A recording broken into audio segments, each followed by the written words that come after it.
That's it? Just the hummus? Okay. You know what? On the house. Real talk? Yeah. You come through with the scones, I come through with the hummus. Thank you. Oh, I can see why Miguel thinks this place is so special. Let me get you a bag for that. I don't want you walking around with bare hummus.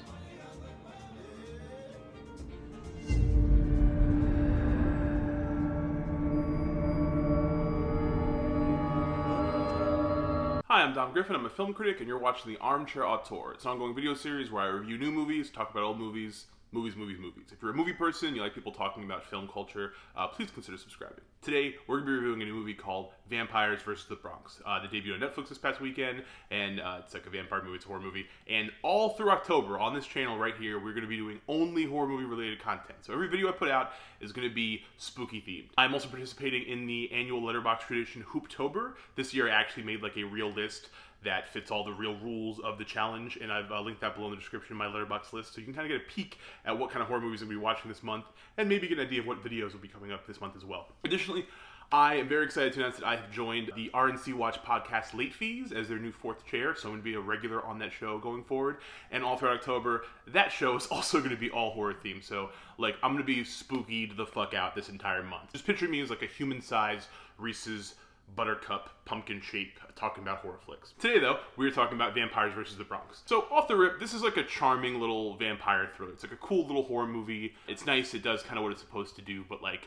I really can't help but feeling like it could have been something more special. The movie is the feature directorial debut of a guy named Oz Rodriguez, who is an alum of Super Deluxe and Saturday Night Live and a lot of the digital shorts, and he co-wrote the movie as well. And you know, this is another comedy guy moving into the horror genre, and like he's bringing with it a lot of like very obvious references to genre movies that he likes and things of that nature. And the basic premise is it follows a group of kids in the Bronx, led by this kid, Lil Mare, who's like a really enterprising young dude who's trying to save his favorite neighborhood bodega, owned by a guy named Tony, who's played by the kid Mero of Jesus and Mero fame. And there's a lot of gentrification, intense gentrification coming through and ruining their neighborhood, as happens in a lot of urban areas. But in this movie, the gentrification, the source of this interloping, is a cadre of vampires who are working with their familiar, a real estate developer guy played by Shea Wiggum. And so it's a story about, you know, gentrification, but it's also a story about vampires and all that jazz. And it's fun. You know, it's a nice little movie. It's like 85 minutes long. There's like some cool cast members, like Method Man shows up as like a priest. Like it's a good little movie, you know, and it gets across what it's trying to get across pretty efficiently, I will say. Like it's a pretty, you know, sharp, well-paced movie, works at a good clip. You know, it's a fine setup. It's a bunch of kids galvanize their entire neighborhood to team up to fight an outside force. It is literally Joe Cornish's Attack the Block, but with vampires instead of aliens. It's like the same movie. And it's not such a big deal that Rodriguez is very clearly inspired by Attack the Block and also Edgar Wright's work on Shaun of the Dead and stuff. It's just that those obvious allusions to those other movies sort of brings into stark contrast how much less visual style he has than those directors. It just kind of ticks off all the boxes of what you'd expect from like a vampire movie in this vein. And as such, it does everything it says on the tin, like you get vampires fighting people from VX, but ultimately there's no real like panache or visual flair to the proceedings. Like nothing about it feels like a unique or interesting or original bent on a very, very well-worn trope within the horror genre. Like vampire movies are like their own specific thing, and like everyone kind of attacks vampire movies a different way, and it's a little bit frustrating that like the vampires in this movie are like the most basic like boilerplate vampires imaginable. Like it's very cool that there's a whole section of the movie where like one of the kids is sort of explaining basic vampire mythology to all the other characters through the movie Blade, the original Stephen Norrington directed Wesley Snipes starring Blade movie, which is great because like Blade's like tight as fuck. But it also, again, just reminds you, like, wow, there are other more interesting movies like this I could be watching that actually took risks and chances and, like, made their own thing, rather than this movie where, like, the people that play the vampires are kind of boring actors, the makeup effects of the vampires are, like, pretty standard, the actual effects for how they die, all the different vampire stuff just feels like the most basic. Like, if you were playing a game and, like, you hadn't worked up enough tokens or whatever, these are the most basic vampires you could buy.